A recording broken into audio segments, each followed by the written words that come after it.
नमस्कार दोस्तों, स्वागत है आपका अपने चैनल ज्योति ज्योत में। दोस्तों, अगर आप अपनी ज़िंदगी से निराश हैं, आपका मन भी अशांत रहता है, भटकता रहता है, आपको कोई भी रास्ता नहीं दिखाई दे रहा है, तो दोस्तों आज हम आपको दो ऐसी कहानियां बताएंगे जिससे आप अपने जीवन में शांति का अनुभव करेंगे और अपने बुरे समय में आपको यह कहानियां बहुत ही ज़्यादा हिम्मत देंगी। यह बात उस समय की है जब महात्मा बुद्ध अपने शिष्यों के साथ जाकर दूसरे गांव में प्रवचन दिया करते थे। और एक बार की बात है, गर्मी का समय था, बहुत तेज कड़ाके की धूप निकली हुई थी। महात्मा बुद्ध और उनके शिष्य किसी गांव में प्रवचन देने जा रहे थे। उन सभी शिष्यों का गर्मी से हाल बेहाल हो रहा था और वह सभी चलते चलते बहुत थक भी गए थे। महात्मा बुद्ध के प्रिय शिष्य आनंद भी उनके साथ थे। अब आनंद के मन में भी सवाल उठ रहा था। अंत में उन्होंने बुद्ध से कहा, गांव कब आएगा और यहाँ से कितनी दूर है? हम थक चुके हैं। वहीं खेत में एक बूढ़ा व्यक्ति काम कर रहा था। आनंद ने उस आदमी को देखकर बुद्ध से कहा कि चलिए हम उनसे दूरी पूछ लेते हैं। बुद्ध ने हमारी तरफ देखा।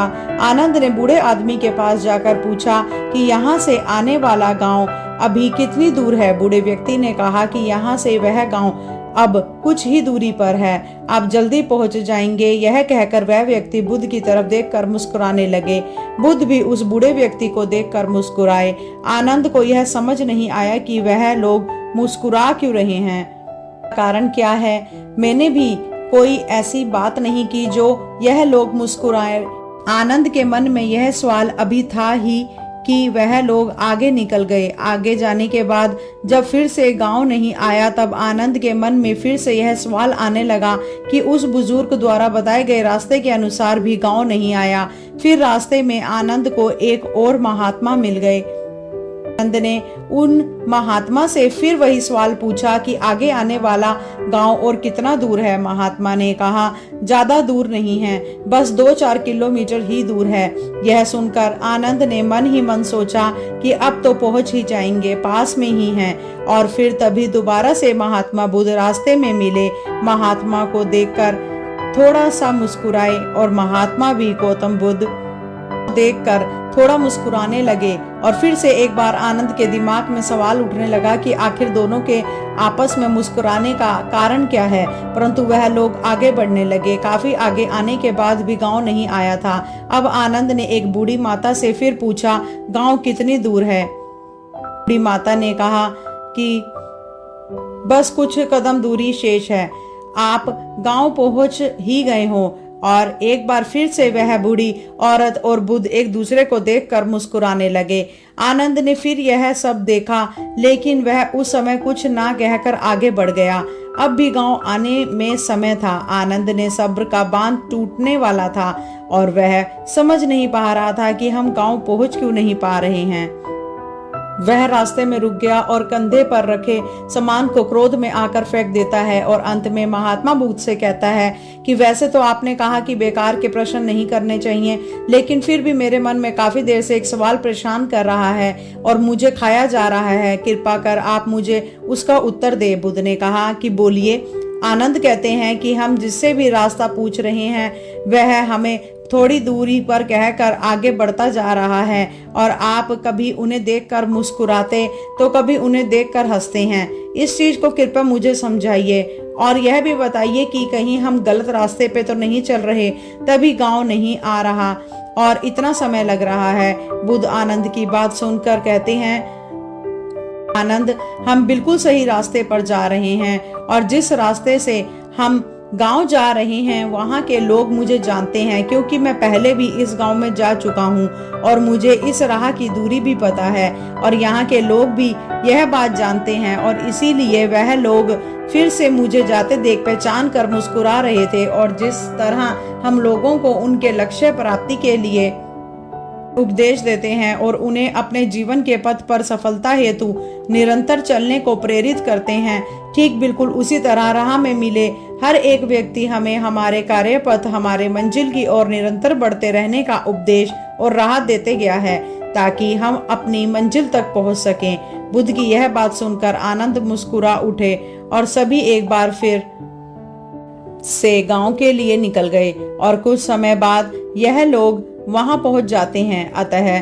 दोस्तों, जिस तरह बुद्ध और उनके शिष्यों को रास्ते में कई लोग मिलते हैं जो उन्हें मार्ग पर जाने के लिए प्रेरित करते हैं, ठीक उसी प्रकार हमारे जीवन में भी हमें किसी न किसी रूप में प्रेरणाएं मिलती रहती हैं। बस फर्क यह है कि हम उसे पहचान पाते हैं या नहीं।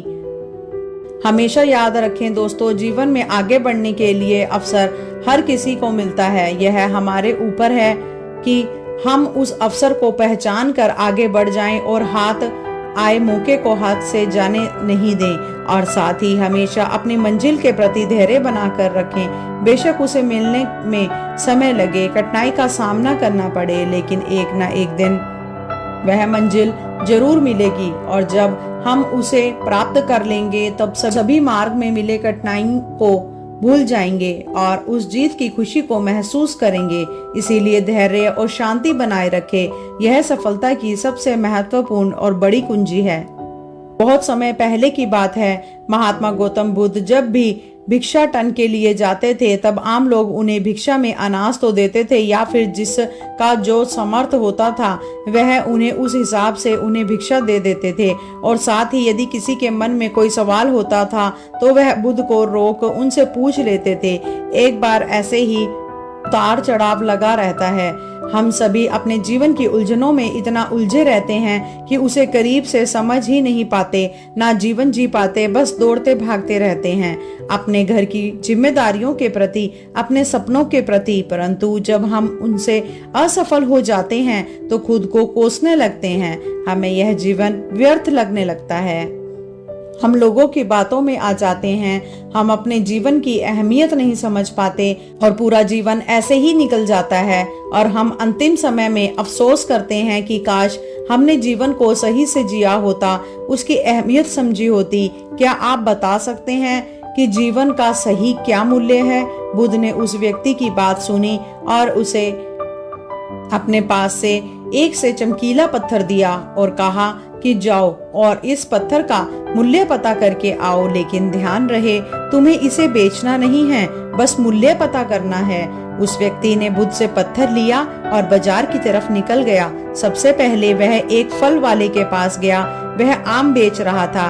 उसने वह पत्थर उस फल वाले को दिखाया और कहा कि तुम इसका क्या मूल्य दोगे? फल वाले ने चमकीला पत्थर देखा और वह उसे पसंद आ गया। उसने कहा कि मैं इसके बदले तुम्हें 12 आम दूंगा। यह सुन व्यक्ति आगे निकल गया और इस बार एक सब्जी के ठेले के पास गया और उसे चमकीला पत्थर दिखाकर उसकी कीमत पूछी। सब्जी वाले ने उसे देखा और कहा, यह तो बेहद चमकदार पत्थर है, मैं इसके बदले में तुम्हें एक बोरी आलू दूंगा, तुम मुझे यह पत्थर दे दो। व्यक्ति यह सुन फिर से आगे बढ़ गया और इस बार एक बड़ी अनाज की दुकान पर गया और उसे इस पत्थर को दिखाया। दुकानदार पत्थर को देख कहता है, इतना प्यारा पत्थर है, मैं इसे रख लेता हूँ और इसके बदले तुम्हें 5 अनाज की बोरी दूंगा। व्यक्ति 3 जगह घूम चुका था और उसे हर जगह उस चमकदार पत्थर की अलग अलग मूल्य जान हैरानी हो रही थी कि भले एक पत्थर का इतना मूल्य कैसे हो सकता है, इन्हें इसमें क्या दिख रहा है। इसके बाद वह व्यक्ति एक सोने चांदी के व्यापारी के पास गया और उस सुनार को पत्थर दिखाया और उससे इसका मूल्य पूछा। सुनार ने उस पत्थर को देखा और कहा, तुम मुझे यह पत्थर 20 लाख में बेच दो। वह व्यक्ति यह सुनकर हैरान था कि एक पत्थर इतनी कीमत, पर उसने सुनार को बेचने से मना कर दिया। तो सुनार ने फिर कहा, भाई 50 लाख में बेच दो यह पत्थर। व्यक्ति ने फिर भी कुछ नहीं कहा। वह इतनी कीमत जानकर एक आश्चर्यचकित था। उसके मन में कहीं ना कहीं लालच भी आ गया था उसे बेचने के लिए, लेकिन उसे बुद्ध की बात याद रही थी। वह कह रहे थे कि इसको बेचना नहीं है, इसीलिए उसने वहां यह जताया नहीं। फिर सुनार ने खुद कहा, तुम ही बता दो इसकी क्या कीमत तुम दोगे। उसमें कहा कि मुझे माफ करें, मेरे गुरु ने इसको बेचने से मना किया है। और यह कहकर वह आगे चला जाता है। आखिर में वह व्यक्ति एक जोहरी के पास जाता है। जोहरी उस पत्थर को देख उसे रूबी के रूप में पहचानता है और उसने उस पत्थर के सामने एक लाल कपड़ा बिछाया और उस बेशकीमती रूबी की एक प्रतिमा लगाई और माथा टेका। फिर जोहरी उस व्यक्ति से पूछता है, कहाँ से लाए भाई ये बेकीमती रूबी? आप सारी कायनात, क्या सारी दुनिया बेचकर भी इस अनमोल पत्थर की कीमत नहीं लगाई जा सकती है। यह सुनकर वह व्यक्ति हक्का बक्का रह जाता है और भागकर वापस गौतम बुद्ध के पास जाता है और उनके चरणों में बैठ जाता है और पूरी कहानी बुद्ध को सुना देता है और अंत में कहता है, महात्मा कृपा कर आप ही मुझे मानव के जीवन का मूल्य क्या है यह बतलाइए। बुद्ध उस व्यक्ति को उठाते हैं और मुस्कुरा कर कहते हैं कि उस फल वाला जो आम का व्यापारी था उसने पत्थर की कीमत 12 आम लगाए, सब्जी बेचने वाले ने 1 बोरी आलू कीमत लगाई, अनाज व्यापारी ने 5 बोरी अनाज और सुनार ने 50 लाख, और अंत में जहां तुम गए उस जोहरी ने इसे बेशकीमती माना। ठीक उसी प्रकार हमारे जीवन की भी यही स्थिति है। बुद्ध कहते हैं, तुम भी एक हीरा ही हो, लेकिन फिर भी लोग तुम्हारी कीमत अपनी सोच, औकात, अपनी समझ और अपनी जानकारी के हिसाब से ही लगाएंगे। तुम अपना जीवन अपने हिसाब से जियो, अपना खुशी से जियो, वर्तमान का आनंद लो। किसी भी चीज के पीछे बेकार में भागना व्यर्थ है। अपनी जिम्मेदारियों को समझो, तब तुम उसे खुशी को पूरा करोगे। अपने सपने, अपने लक्ष्य को पूरा करने के लिए आगे कदम बढ़ाओ, कोशिश करो, सफलता जरूर मिलेगी और आप अपने जीवन में स्वयं संतुष्ट भी हो जाओगे। बुद्ध की बातों से व्यक्ति का एकदम मन शांत हो गया था और उसमें अलग ही तरह का एक प्रकाश आ गया था, ऊर्जा आ गई थी। वह बुद्ध के चरणों को स्पर्श करके चुपचाप वहां से चला गया। वह बुद्ध की बातों से बहुत प्रभावित हो गया था।